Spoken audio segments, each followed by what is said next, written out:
بسم اللہ الرحمن الرحیم۔ ایلائٹ اسکول المراج کیمپس D9 آج ہم پڑھ رہے ہیں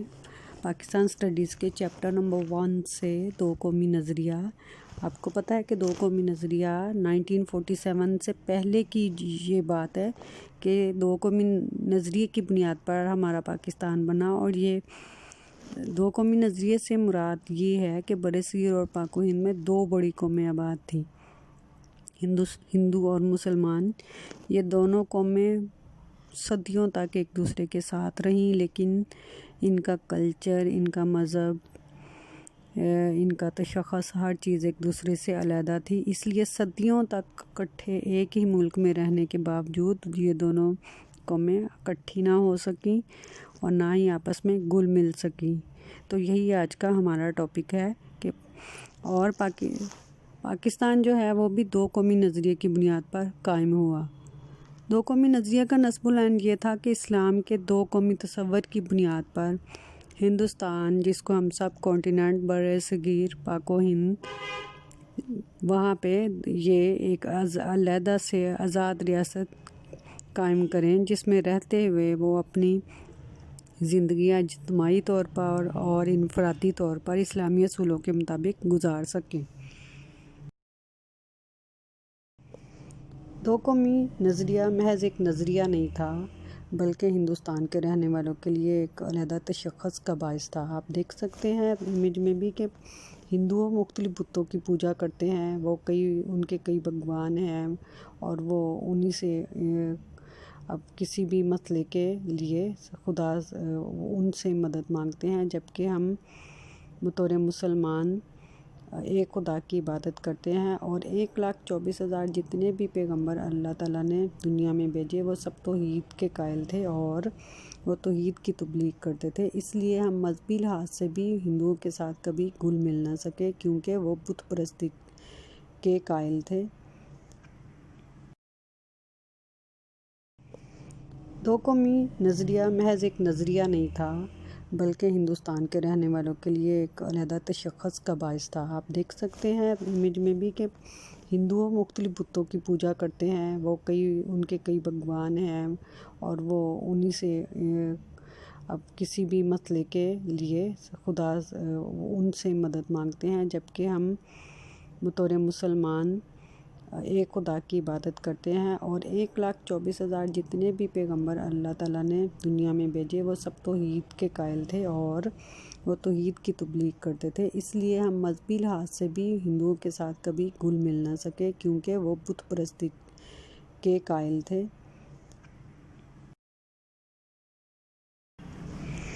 دو قومی نظریہ صرف مذہب تک محدود نہیں تھا، ہمارے کلچرل ڈفرینسز بھی بہت زیادہ تھے، یعنی ثقافتی طور پر ہمارے اختلافات آپس میں بہت زیادہ تھے۔ ہماری رہن سہن، ہمارے رسم و رواج ایک دوسرے سے بالکل مختلف تھے، ہماری شادی بیاہ کی، ہماری پیدائش کی اور ہمارے رہنے سہنے کی، کھانے پینے کی، آداب زندگی، ہر چیز ان سے بالکل مختلف تھی،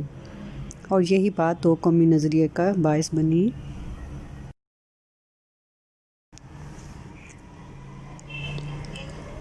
دو قومی نظریے میں ہم رسم و رواج، مذہبی لحاظ سے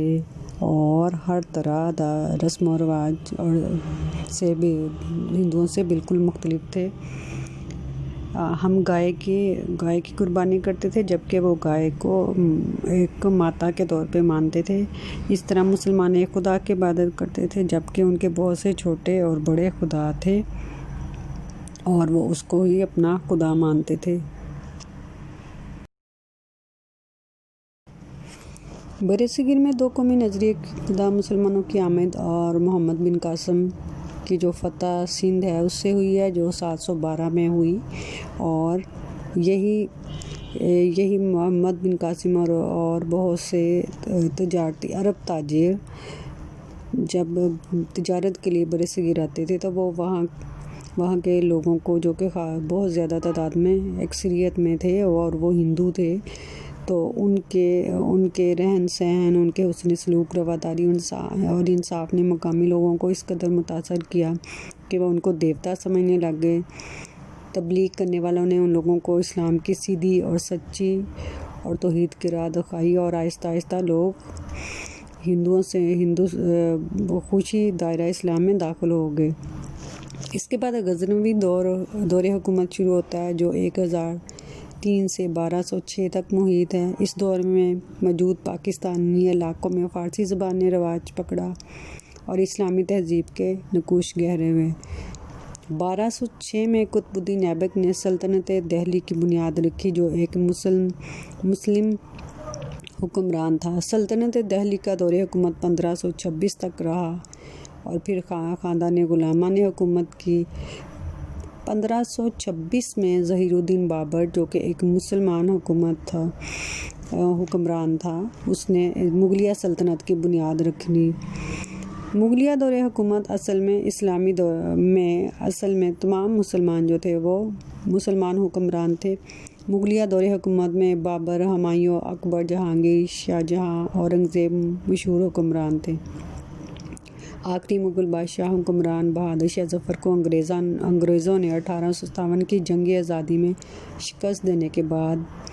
قید کر دیا۔ مغل بادشاہ اکبر جو ہے اس کے دور حکومت میں although کہ وہ مسلمان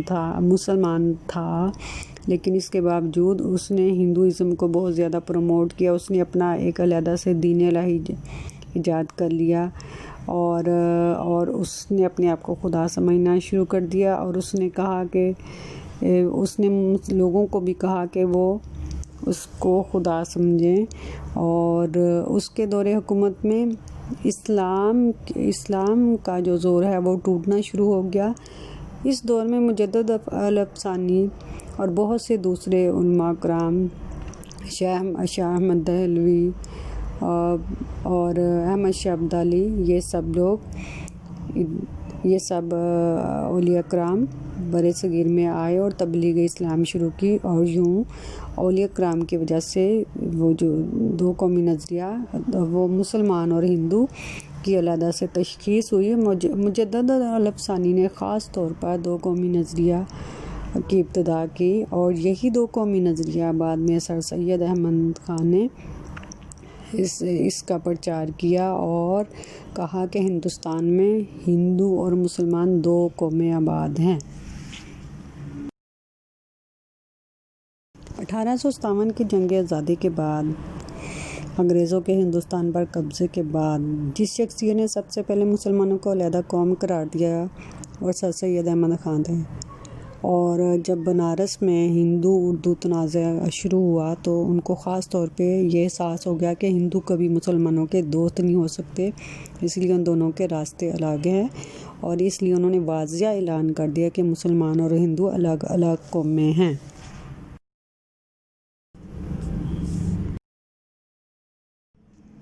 چودھری رحمت علی نے بھی دو قومی نظریہ کے بارے میں وضاحت سے کہا کہ برصغیر میں کئی اقوام آباد ہیں، ان میں دو بڑی قومیں ہندو اور مسلمان ہیں جو صدیوں ایک دوسرے کے ساتھ رہنے کے باوجود آپس میں گھل مل نہ سکیں۔ ان کے مطابق ان کے جو بنیادی اصول اور رہن سہن کے طریقے وہ اس قدر مختلف ہیں کہ سینکڑوں برس ساتھ رہنے کے باوجود ان میں مشترکہ قومیت کا تصور نہ پیدا ہو سکا۔ انہوں نے 1933 میں اپنی کتاب ناؤ اور نیور شائع کی، اور اس میں انہوں نے مسلمانوں کے لیے ایک علیحدہ ریاست کے طور پہ جو علامہ اقبال نے تصور پیش کیا تھا، اس علیحدہ ریاست کے لیے انہوں نے ایک نام تجویز کیا جو نام لفظ پاکستان سے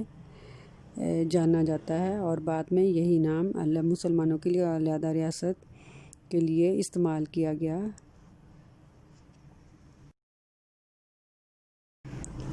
یہی دو قومی نظریہ بعد میں علامہ اقبال نے نظریہ پاکستان کے طور پر پیش کیا، اور انہوں نے کہا کہ مجھے ایسا نظر آتا ہے کہ اور نہیں تو شمال مغربی ہندوستان کے مسلمانوں کو ملا کر ایک اسلامی ریاست قائم کرنا پڑے گی۔ اگر ہم چاہتے ہیں کہ اس ملک میں اسلام بحیثیت مدنی قوت زندہ رہے تو اس کے لیے ضروری ہے کہ وہ مخصوص علاقے میں اپنی مرکزیت قائم کرے۔ برصغیر میں چونکہ الگ الگ دو قومیں آباد تھیں، اس لیے علامہ اقبال مسلمانوں کو ایک بڑی اور الگ قوم کی حیثیت سے اجاگر کرنا چاہتے تھے، اس لیے انہوں نے مسلمانوں کے لیے علیحدہ ریاست قائم کرنا ضروری سمجھا اور یہی دو قومی نظریہ بعد میں نظریہ پاکستان کہلایا۔ قائد اعظم محمد علی جناح نے بھی 23 مارچ 1940 کو قرارداد لاہور کے وقت کہا کہ ہندو اور مسلمان دو علیحدہ مذاہب سے تعلق رکھتے ہیں جو بالکل مختلف عقائد پر قائم ہیں اور مختلف نظریات کی عکاسی کرتے ہیں۔ دونوں اقوام کے ہیروز، رزمیہ کہانی اور واقعات ایک دوسرے سے مختلف ہیں، لہٰذا دونوں قوموں کو ایک لڑی میں پرونے کا مقصد برصغیر کی تباہی ہے۔ ان کے خیال میں قومیت کی جو بھی تعریف کی جائے، مسلمان اس تعریف کی روح سے الگ قوم ہیں، وہ اس بات کا حق رکھتے ہیں کہ وہ اپنی الگ مملکت قائم کریں۔ انہوں نے اپنے ہر جگہ موقع پر خطاب میں دو قومی نظریے کو واضح انداز میں پیش کیا اور یہی دو قومی نظریہ ایک بہت بڑی وجہ تھی جو کہ بعد میں قیام پاکستان کا باعث بنی، جس میں آج ہم آزادی سے اپنے پورے تہذیب و تمدن اور اسلامی اصولوں کے مطابق آزاد زندگی گزار رہے ہیں۔ Thank you.